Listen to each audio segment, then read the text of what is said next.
chapa majoritária, quando a gente fala isso, significa que nós estamos nos referindo à votação para a prefeitura.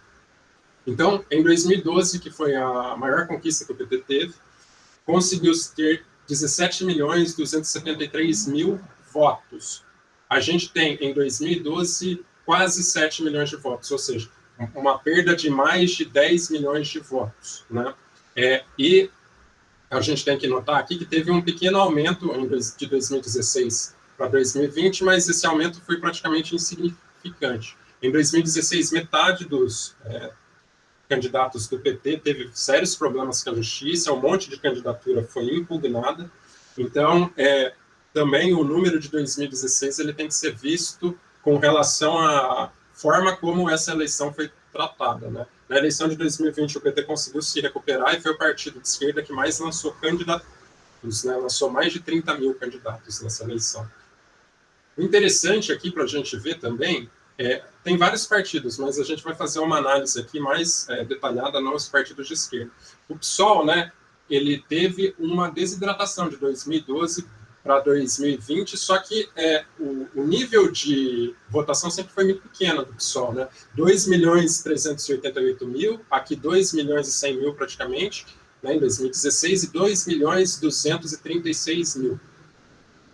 Ou seja, né, por mais que se fale, né, do crescimento do pessoal, de uma nova liderança e tudo mais, está muito longe dos 7 milhões que o PT tem e está muito longe do que chegou a ser o PT em 2012, de 17 milhões.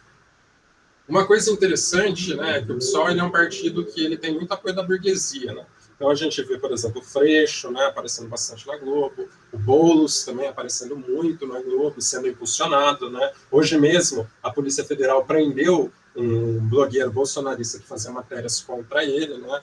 Que é um perigo porque dá legitimidade às perseguições que virão, né? Mas o que eu quero mostrar aqui é que mesmo o impulsionamento que a burguesia dá, ele é muito pequeno para impulsionar qualquer tipo de análise real sobre um deslocamento da esquerda para o PSOL e uma nova hegemonia, que é o que algumas pessoas tentam falar. Isso aí é uma análise numericamente inconsistente, né? E não só, ela mostra o seguinte, que parece que no golpe o PT perdeu espaço e quem não esteve ligado ao golpe ganhou espaço. Não. Quando a gente pega 2012, a gente vê que não só o PT perdeu espaço, o PSOL perdeu espaço, e aí quando a gente vai pegar os outros partidos de esquerda, a gente vê que a perda de espaço é gigantesca. Teve um partido que praticamente desapareceu.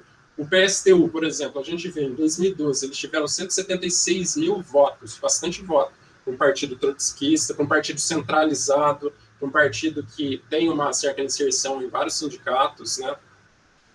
Aqui a gente não está fazendo uma análise da orientação política aqui. Se fosse fazer essa análise, a gente ia gastar muito tempo, mas o que eu estou ressaltando aqui é na estrutura do PSTU, né, que é um partido de esquerda. Esse partido, ele perdeu muito. Ó, ele, nessa última eleição, ele teve 34.119 votos. Agora, um partido que praticamente sumiu foi o PCB. Olha que coisa incrível. O PCB teve 45 mil votos em 2012 e teve 2.416. Né? Lembrando que em 2020, isso aqui são as chapas majoritárias, ou seja, para a prefeitura. O PCB quase não lançou candidatura e ele esteve muito coligado ao PSOL. Né? Então, é algo também a se notar bastante, né? Que esse partido, ele, dentro do processo eleitoral, e aqui a gente pode, para complementar esse dado, e olha só, a gente tem um editorial aqui que é muito importante, né, que foi feito antes. O golpe na esquerda não acabou. Eleição 2020 prepara esfacelamento institucional dos partidos. O PCB, ele de 2016 para 2020, ele lançou só 75 candidaturas, sendo que ele tinha 243. Né? E aqui a gente vê que os partidos, tirando o PT, como eu tinha falado, o PT lançou em 2016 24.271, quase 31 mil candidatos nessa última eleição.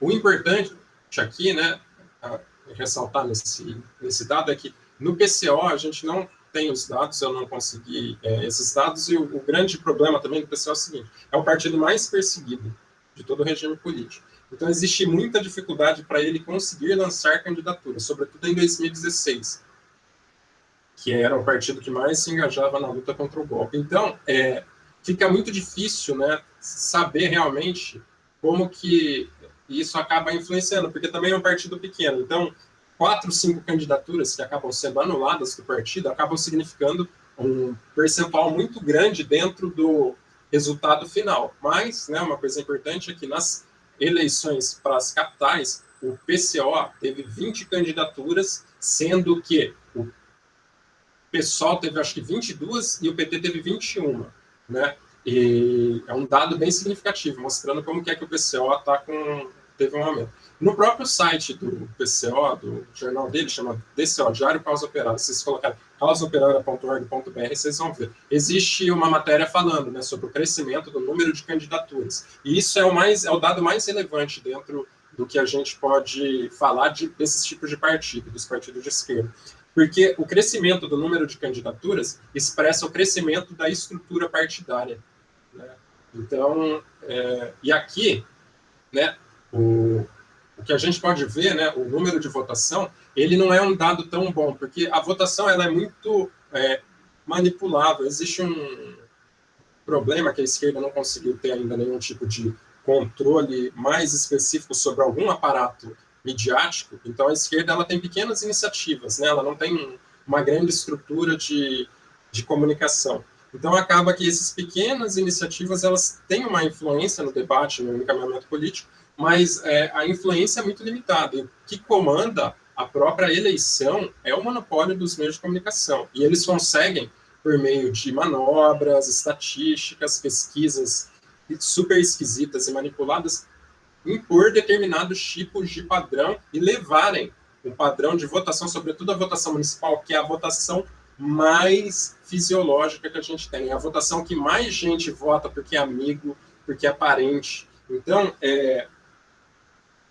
os números de eleitores, né, eles não representam o real impacto e a capacidade da máquina política desses partidos. Porém, né, essa grande queda, por exemplo, o PCB teve 5% do que ele teve em 2012, mostra que tipo ele não, a estrutura dele foi totalmente desorganizada, né?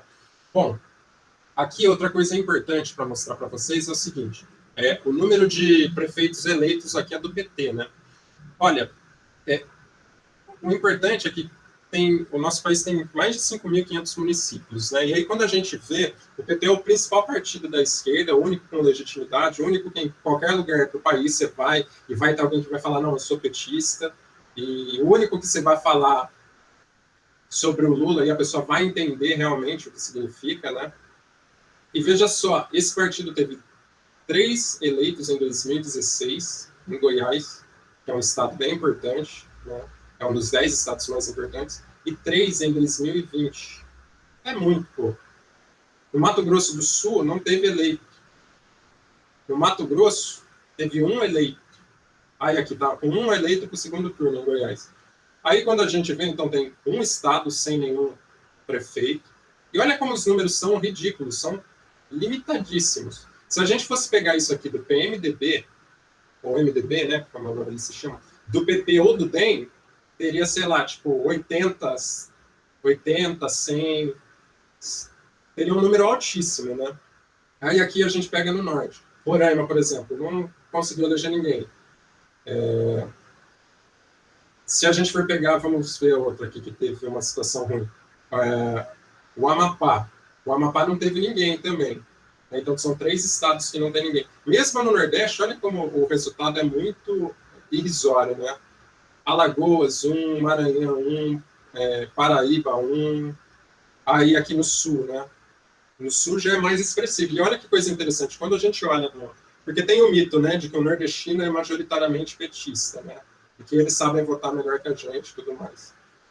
Porque a direita lá não deve conseguir ter tanta legitimidade quanto a direita daqui tem, porque é necessário, né, que a direita organize uma grande manipulação, né, em São Paulo, no Rio, para manter esses estados que são super importantes. Mas olha, quando a gente vê Alagoas, Maranhão, quase não tem, né? Rio Grande do Norte, ó, 3. Aí aqui no Sul, né? Que a gente teoricamente acha que é mais bolsonarista, é mais conservador. Olha só, Rio Grande do Sul, 23. Ó, 23. Tirando alguns estados que teve mais de 10, somando Alagoas, Maranhão, Paraíba, Rio Grande do Norte, Sergipe, teve mais gente eleita no Rio Grande do Sul do que nesses. E aí a gente pega também o Espírito Santo, que é o quarto estado onde não teve nenhum eleito petista, né? E veja só, no Rio de Janeiro, 1 só, em São Paulo, 2. E olha só, São Paulo é o principal local da luta de classes no país. Né? Minas Gerais, que também é super importante. São Paulo, Minas Gerais e Rio, a tríade, né? Você pega, olha, 41, 1 e 8. A diminuição é gigantesca, né? Olha, 25 em Minas Gerais, 1 no Rio de Janeiro e 2 em São Paulo. Né? Mesmo com 2016. Em 2016, mesmo com o golpe, conseguiu se eleger 3 vezes mais. Né? Por isso que é complicado ter esse clima festeiro. E aí, se a gente for pegar aqui e analisar o corte das prefeituras, ixi, aí a situação fica mais complicada ainda. Porque as que têm menos de 20 mil habitantes, o PT elegeu 175 candidatos, 175 prefeitos. 143 foram com menos de 20 mil eleitores. E em menos de 20 mil eleitores, o partido abriu a possibilidade de ter qualquer tipo de coligação. Ou seja, teve PT e PSL? Teve PT e MDB? Teve PT e PP? Teve também. Teve PT e DEM? Teve também. Então, é super complicado, porque mesmo esse número não sendo um número pequeno, sendo um número expressivo, né, já que a esquerda tem todos os problemas de uma alta censura, problemas burocráticos, a eleição é um inferno na vida política da esquerda, esse número é um número importante, mas assim, onde mais teve eleitos é onde menos tem ligação ideológica e central com o partido. E aí, se a gente for pegar as cidades, porque as cidades maiores tiveram eleição, né? Os candidatos do PT, eles foram candidatos do partido, foram escolhidos por processo eleitoral, tipo o Gilmar Tato, o Antônio Alberto Machado.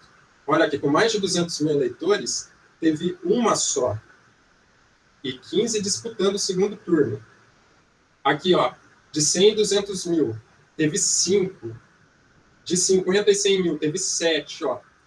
Vocês estão vendo que essas barrinhas, elas estão diminuindo? Ou seja, houve uma grande diminuição no partido, só que essa diminuição ela foi muito mais concentrada nos locais politicamente mais importantes, né? Mostrando que o partido sai, sim, da eleição com uma derrota. Ele não sai vitorioso, nem nada. Bom, aqui, né, a gente só dá uma olhada para ver o que aconteceu, né? De 2012, tinha 635 prefeitos do PT, e veja só, é pouco.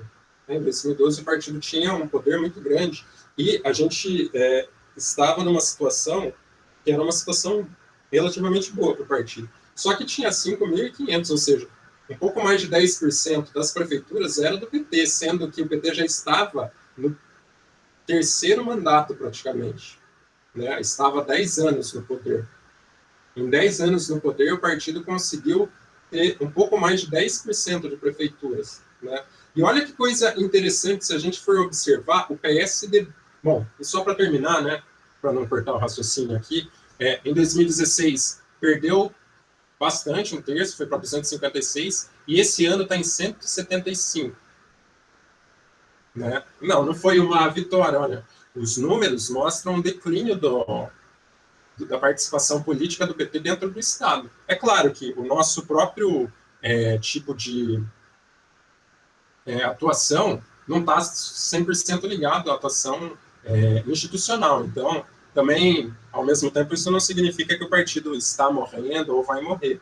Né? Mas, sim, é um grande retrocesso para o partido, para a estrutura partidária. Mas olha só que coisa interessante, né? O PCdoB e aqui PPL, porque eles se juntaram, né? Olha, eles tinham 85 em 2016 e eles foram para 45. Eles perderam 40%. Né? Se a gente for pegar, o único que cresceu foi o PSOL, que foi de 2 para 4. Só que aí quando a gente olha, né, e tem aqui uma matéria, né, no Diário Causa Operária, PSOL elege latifundiário para prefeito no Mato Grosso do Sul. Aí tinha um bolsonarista, né, chamado Flecha também, que era que é um PM aposentado, né, e bolsonarista bem forte. Ou seja, também, olha só, mesmo os 4 que elegeu aqui, a gente não pode esperar nada. Mas vamos lá, vamos pegar o PSDB. Olha que coisa interessante. O PSDB, em 2012, já fazia 10 anos que ele estava fora do poder. E o PSDB pegou uma crise ferrenha.